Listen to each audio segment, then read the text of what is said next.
Good morning बच्चों, मैं BL Agarwal आज आपको इस लेक्चर में अकाउंटेंसी क्लास 12 का एक chapter redemption of debenture, topic redemption of debenture out of profit with the help of debenture redemption reserve and debenture redemption investment का problem solve करके समझाने का कोशिश करूंगा। आप लोग क्वेश्चन को पहले लिख लो, मेरे साथ धीरे धीरे सोल्व करो, देखो आपको 100% समझ में आ जाएगा। ठीक, ये रख दिया आपके सामने एक प्रॉब्लम। कोई अल्फा लिमिटेड है, 10,000 8% डिवेंचर 100 ईच, तो आपका 10 लाख हो गया। उनके पास रिडेम्पशन के लिए ड्यू है 31 मार्च 15। कंपनी के पास डिवेंचर रिडेम्पशन रिजर्व में 1,90,000 है। तो as per companies act 10 lakh का अगर डिवेंचर है तो इसका 25% दैट इज 2,50,000 रुपया डिवेंचर रिडेम्पशन रिजर्व में होना चाहिए, 250। जबकि उसका 190 है, तो इसका मतलब यहाँ अभी 60,000 का शॉर्टेज है, तो 60,000 रुपया डिवेंचर रिडेम्पशन रिजर्व में ट्रांसफर करना होगा।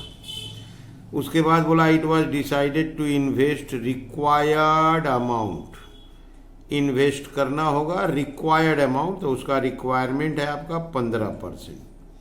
उसका रिक्वायरमेंट है 15% of debenture to be redeemed. तो 10 लाख है, तो 10 लाख का 15% 1,50,000 इन्वेस्टमेंट होना चाहिए बिगिनिंग ऑफ द ईयर में। अगर 31 मार्च 15 को रिडेम्पशन है तो आप बोल सकते हो आपको उसको पहले ही इन्वेस्ट कर लेना होगा, और वो होता है in the year of redemption within April होता है। दैट इज से हम आपको उसको 30 अप्रैल को इन्वेस्टमेंट करा देंगे। उसके बाद बोला इन्वेस्टमेंट को रिडेम्पशन के समय बेचा गया 104%, 104%। अब ब्रोकरेज लगा है 0.5। ओके, डिवेंचर रिडीम करना है, जर्नल एंट्री शो करना है। तो हमारे पास 10 लाख रुपया का डिवेंचर है, तो 2,50,000 डिवेंचर रिडेम्पशन रिजर्व होना चाहिए। 190 है, तो उसमें हम 60,000 और ट्रांसफर कर देंगे तो हो जाएगा। रिडेम्पशन के पहले हमको 15% इन्वेस्ट करना है 150, रिडेम्पशन के टाइम में उसको बेच देंगे, देन रिडेम्पशन करेंगे। ठीक है, चलिए इसको सोल्व करके देखते हैं। ये रख दिया आपके सामने प्रॉब्लम। तो 1,90,000 डिवेंचर रिडेम्पशन रिजर्व में था, 250 होना चाहिए, और 60,000, तो उसको हम लोग 2014 March 31 statement of profit and loss account debit 60,000 to debenture redemption reserve account 60,000 clear, being balance transferred to DRR। Clear है। अब हम लोग इन्वेस्टमेंट परचेज करेंगे, अप्रैल 30 डेट देते हैं। Debenture redemption investment account debit to bank account 1,50,000। 10 lakh का 15% purchase करना है 150, being investment purchased equal to 15% of debenture redemption. तो 10 लाख का डिवेंचर है, 15% 1,50,000 इन्वेस्टमेंट परचेज किए, और in the year of redemption 2015 March 31 इस इन्वेस्टमेंट को बेच देंगे। तो bank account debit to debenture redemption investment account to profit on sale of investment. यहाँ देखो आप, इन्वेस्टमेंट बेचने में प्रॉफिट भी होगा, 104% में बिकेगा। 104% आपका इंटू किए 1,50,000 का 104%, 1,56,000। 1,56,000 का 0.5% ब्रोकरेज, 780, तो 155,220। इसको बेचे 155,220। अब वो हमारा 150 है, तो 5,220 हम लोग का प्रॉफिट हुआ। ओके, तो इसका नरेशन होता है being sale of investment for the purpose of redemption. Redemption purpose के लिए इन्वेस्टमेंट को बेच दिए। ये जो प्रॉफिट हुआ था, profit on sale of investment account debit to statement of profit and loss account.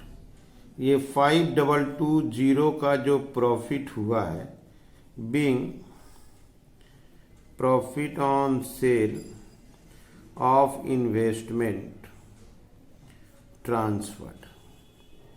Okay, उसको ट्रांसफर करती है। तो रिडेम्पशन के लिए 25% ऑफ डिवेंचर रिडेम्पशन रिजर्व में होना चाहिए। 250, 190 था, 60,000 ट्रांसफर कर दिए। रिडेम्पशन ईयर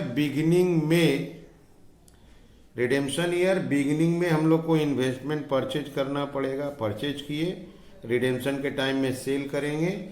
इस बार सेल करने में प्रॉफिट हुआ, प्रॉफिट को पीएल में ट्रांसफर कर दिए। अब हम लोग 10 लाख का डिवेंचर रिडेम्पशन के लिए ड्यू करके रिडीम कर लेंगे। Okay, 8% debenture account debit 10 lakh to debenture holders account 10 lakh being amount due for redemption of debenture. अब इसको पेड भी कर देना है। Debenture holders account debit to bank account 10 lakh. Debenture holder account debit to bank account being amount paid to debenture holders. Okay, last में debenture redemption reserve में जो 2,50,000 था रिडेम्पशन के बाद, उसको जनरल रिजर्व में ट्रांसफर कर देंगे। Debenture redemption reserve account debit to general reserve account 2,50,000, उसमें 250 था। Being DRR transfer to general reserve. ठीक है, DRR में जो बैलेंस बचा हुआ है उसको जनरल रिजर्व में ट्रांसफर कर दिए। डिवेंचर रिडेम्पशन के लिए ड्यू होगा तो debenture account debit to debenture holder, paid होगा तो होल्डर टू बैंक। और जो DRR क्रिएट हुआ था उसको जनरल रिजर्व में ट्रांसफर कर दिए। Debenture redemption reserve to general reserve. आप एक बार शुरू से देखो, 10 लाख का डिवेंचर है, 25%, 2,50,000 DRR में होना चाहिए। DRR में 190 है, 60 ट्रांसफर कर दिए। 15% इन्वेस्टमेंट करना पड़ता है, 15% हुआ 150, debenture redemption investment to bank 150 और रिडेम्पशन के टाइम में उसको सेल किए, थोड़ा प्रॉफिट हुआ, प्रॉफिट पीएल में ट्रांसफर कर दिया। डिवेंचर ड्यू किए, पेड किए, डीआरआर को जनरल लेजर में ट्रांसफर कर दिया। ठीक है, उम्मीद करते आपको समझ में आ रहा होगा। Okay, thank you, bye.